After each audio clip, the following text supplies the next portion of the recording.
Um, dois, três e... Fala, galera!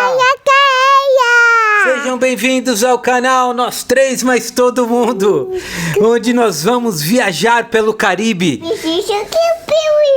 Jojo precisa de um pirulito e nós precisamos dar para vocês 15 dicas de ouro para economizar e curtir muito, para vocês escolherem o roteiro certo no Caribe. Beleza? Bora com a gente, vamos nos inscrever no canal. Abrir um pirulito, por favor. Se inscrever no canal, marcar o sininho e curtir um montão. Valeu? Bom passeio! Vamos nessa! Bom, pessoal, nossa primeira dica é a seguinte: cruzeiro não é apenas para a terceira idade. Acabe com esse mito. Pessoal, a respeito dessa nossa primeira dica, se você acha que cruzeiro é coisa só da terceira idade, vai se surpreender quando se deparar com pessoas de várias faixas etárias. É natural que mais pessoas da terceira idade estejam presentes nos cruzeiros, que aliás é super bacana, por questões bastante óbvias também. Normalmente são pessoas com mais tempo, que muitas vezes têm mais dinheiro, por isso elas estão mais presentes. Agora, cada vez mais pessoas de diferentes faixas etárias, jovens, crianças, famílias inteiras, pessoas sozinhas, têm procurado os cruzeiros. Aliás, existem cruzeiros temáticos. Tem cruzeiros que são extremamente familiares, outros são para quem está afim de balada, de curtição. Tem cruzeiro temático para quem gosta de times de futebol, por exemplo. De times de futebol. Tem até cruzeiro fitness. O fato é, seja qual for sua preferência, existe um cruzeiro que vai te fazer feliz. Uma preocupação muito grande, muito frequente das pessoas que pretendem fazer cruzeiro é com o custo. Daí vamos dar algumas dicas de como economizar de verdade. Obviamente que isso depende do número de dias e do roteiro que você escolheu, mas nós vamos dar algumas dicas super importantes que vão de fato te ajudar a economizar dinheiro. Comprando com maior antecedência, normalmente o pacote sai mais barato, salvo o câmbio passe por variações bruscas. Numa mesma temporada, o navio passa por diversos pontos, ele faz rotas circulares, vamos dizer assim. Daí, você pode escolher entrar no navio, começar o teu cruzeiro no país para onde for mais barato comprar as passagens aéreas. Existem opções bem interessantes, sobretudo saindo de cidades americanas, para quem está a fim de conhecer o norte do Caribe, ali a região das Bahamas, Ilhas Caimã e etc. Os preços costumam ser bons e ali você tem uma opção bem interessante de 3 a 8, 10 dias de cruzeiro. Dá para você escolher exatamente o que você quiser, mas aí lembre-se, você precisa ter o visto americano. Falando de vistos, a maioria dos países caribenhos não exige visto de brasileiros e te permitem permanecer pelo menos 30, às vezes até 90 dias no país. Isso pode ser bastante legal, inclusive se você quiser desfrutar aquele país antes ou depois do cruzeiro. Um outro ponto super bacana é que algumas companhias de cruzeiros fretam voos charter, enfim, elas reservam voos saindo do Brasil para que você vá diretamente ao começo do cruzeiro numa ilha caribenha, como por exemplo Martinica, onde nós começamos, para onde normalmente voar é extremamente demorado, cheio de conexões e muito caro. Então essas opções de voo charter, elas facilitam e acabam te ajudando a economizar na hora de você fechar o seu pacote. Daí você já compra o voo junto com o cruzeiro em si. É uma excelente opção. Outro ponto óbvio, mas que vale ser lembrado, é que normalmente, fora dos feriados, os cruzeiros são bem mais baratos. Nossa dica 3 é sobre quantos dias são realmente necessários para dar uma boa curtida no Caribe. Então vamos lá, para falar um pouquinho mais sobre essa terceira dica. Existem cruzeiros de 3 dias até 2 semanas ou até mais que isso. Claro, tudo depende de quanto tempo você quer ficar viajando, de quanta grana você dispõe e assim por diante. Tivemos uma experiência de 7 noites, 8 dias, foi fantástica, deu para conhecer vários lugares muito lindos, porém a gente terminou o passeio com uma vontade gigantesca de continuar viajando. Então leve tudo isso em consideração na hora de tomar a tua decisão. Tenha em mente se durante o dia você pretende ficar no navio ou se deseja desembarcar no maior número de portos possíveis. Bom, vamos lá. Se o teu desejo, se você quer fazer um cruzeiro para usufruir da estrutura, do luxo, das comodidades do navio, o roteiro fica em segundo plano. Agora, se você quer curtir o luxo, enfim, a estrutura de manhã cedinho, no final do dia, mas a maior parte do dia o que você quer mesmo é explorar os lugares onde o navio para, então o roteiro, a escolha do roteiro é o seu principal fator de decisão. Tenha isso em mente. A dica 5 é dedicada aos curiosos e andarilhos de plantão. Essa dica sobre a qual eu vou falar agora, eu considero uma das mais importantes de todas. Veja bem, quando no teu roteiro você opta por passar por pequenos países, e ao passar um dia, apenas um dia, nesse determinado pequeno país, normalmente um país insular, um país que é uma ilha, você tem uma sensação de que aproveitou, de que conheceu o país muito maior do que quando você passa um dia, por exemplo, num país muito grande. Para pensar, acho que você vai concordar comigo. Dica 6. Preste muita atenção nos horários de chegada e de partida de cada uma das paradas. Bom, para quem quer virar o Caribe de fato no avesso, escolha um roteiro no qual o navio chegue nos países bem cedinho, por volta das 8 da manhã, e vá embora no final do dia, 18 horas ou alguma coisa assim. Por quê?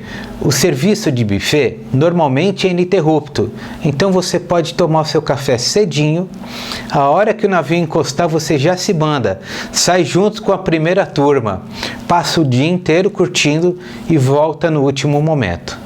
Mas tome um tremendo cuidado com isso. Se você chegar depois do limite do horário permitido para embarque, você realmente fica para trás. Nós vimos gente passando por isso. É desesperador. Nossa dica 7 é sobre se vale a pena ou não fechar pacotes diretamente no navio.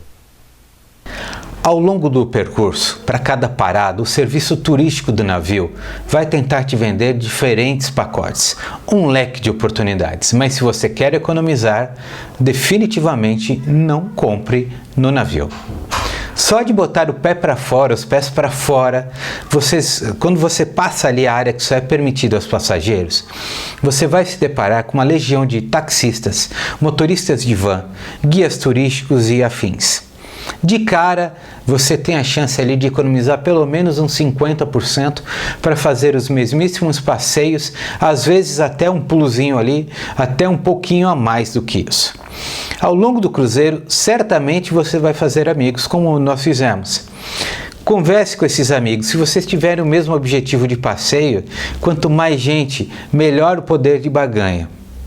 E não é só isso. Se você sai um pouco, se você passa por essa horda de taxistas e afins, anda uma, duas ruazinhas para trás, não é raro encontrar alguém oferecendo o mesmo tipo de serviço, mais barato ainda.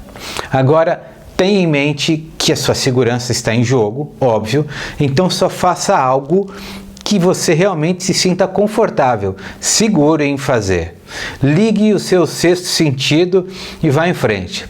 A maior parte dos dias nós fizemos isso.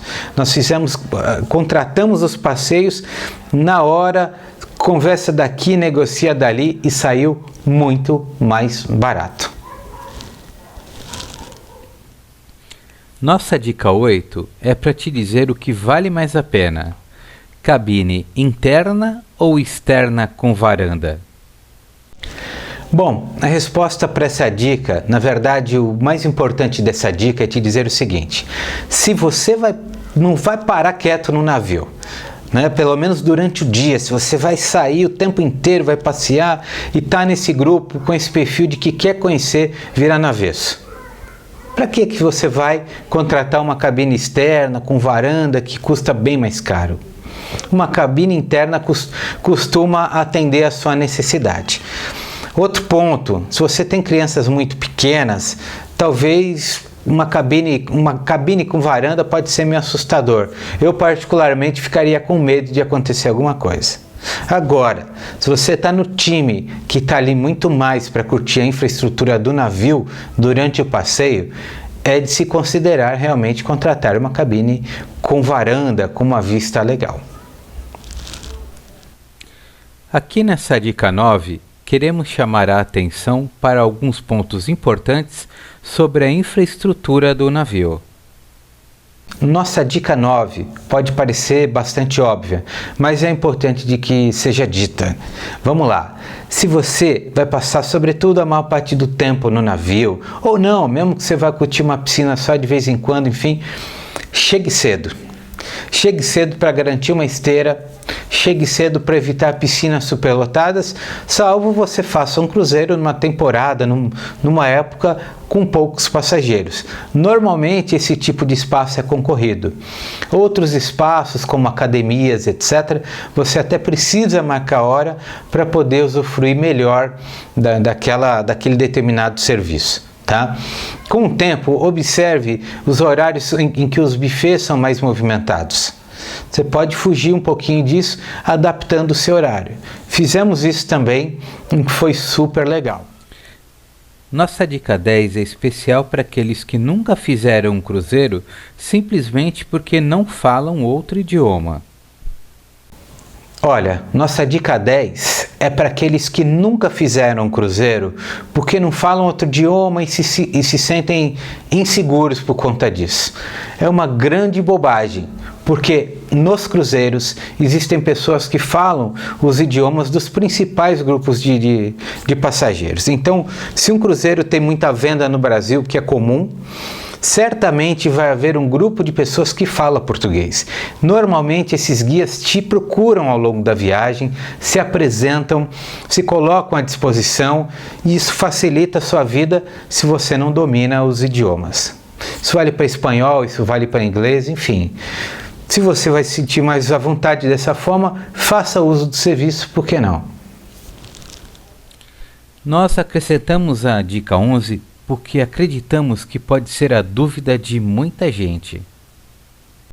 A respeito dessa dica 11, normalmente a partir dos 6 meses de idade já é permitido viajar com o bebê no navio.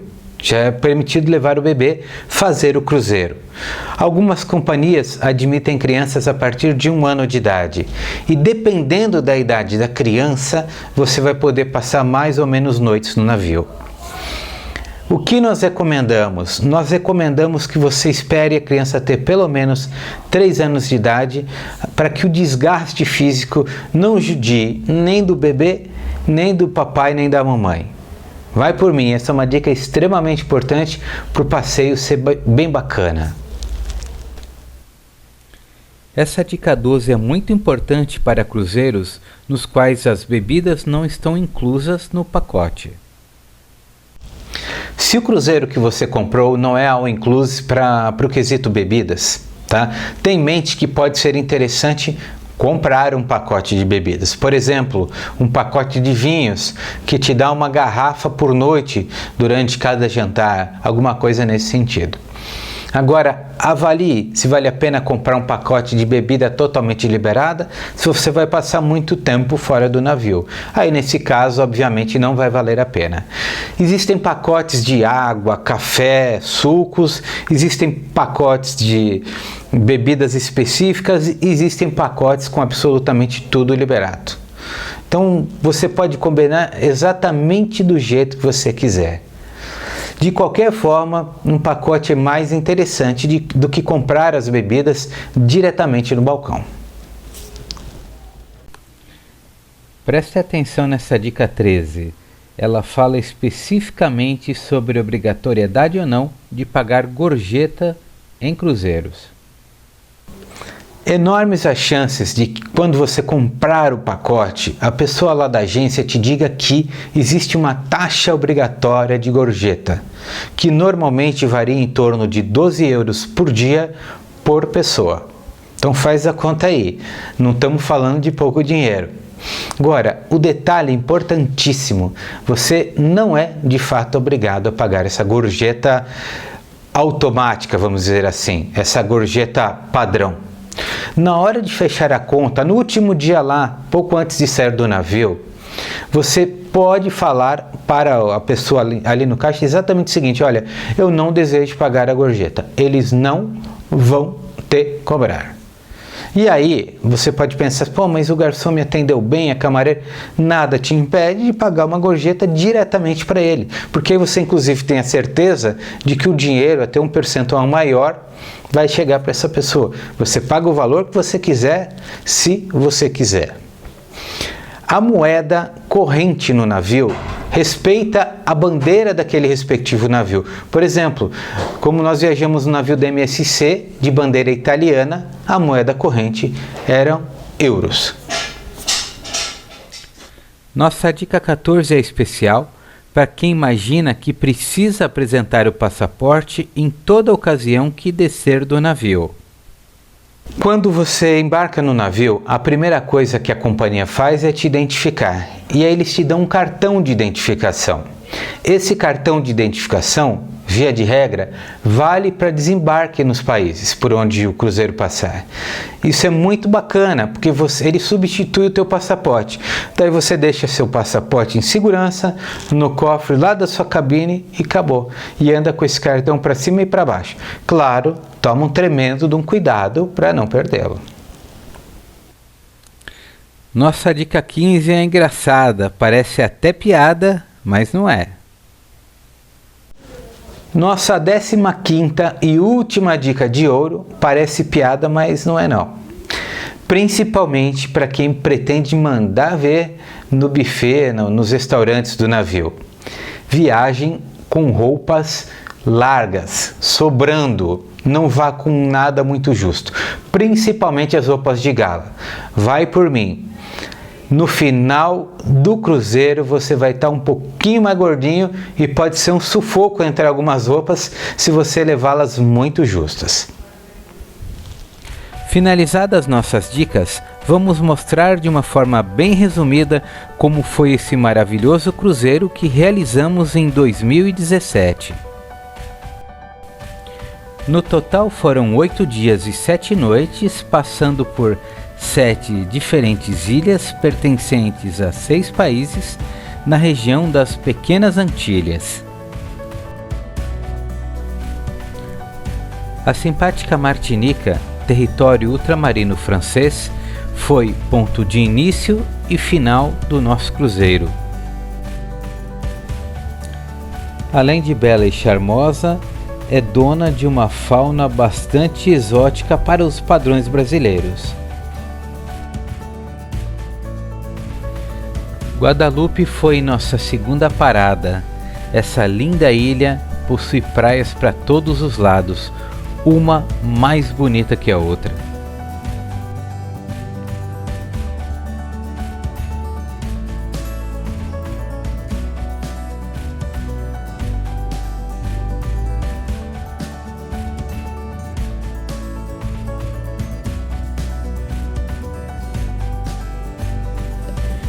Santa Lúcia, nossa terceira e bela parada, é uma ex-colônia britânica que não faz muitos anos tornou-se um país completamente independente.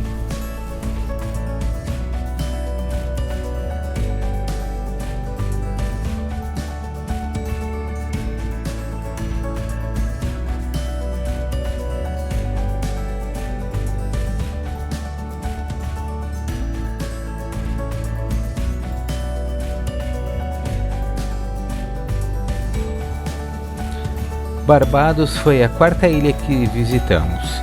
Também é um país independente e um verdadeiro paraíso para amantes do snorkeling.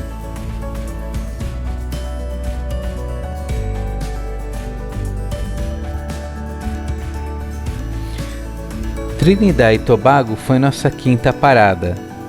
Também trata-se de um país independente e a maior das ilhas que visitamos neste passeio.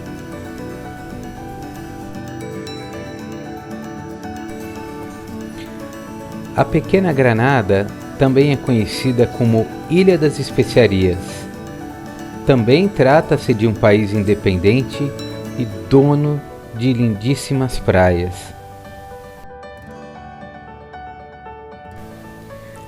A exótica Dominica é uma ilha que tem muitos vulcões e antigamente pertencia à França.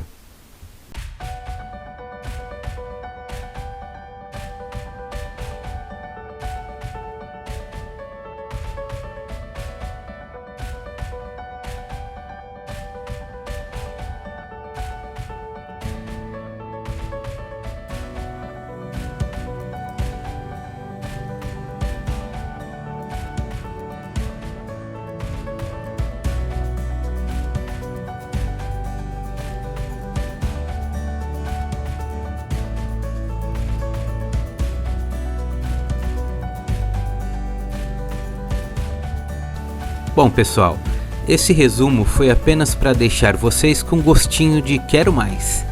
Futuramente, pretendemos publicar vídeos dedicados a cada uma dessas ilhas maravilhosas. Esperamos que nossas dicas tenham sido úteis e que tenham gostado do passeio. No mais, vocês já sabem, nos vemos na nossa próxima viagem.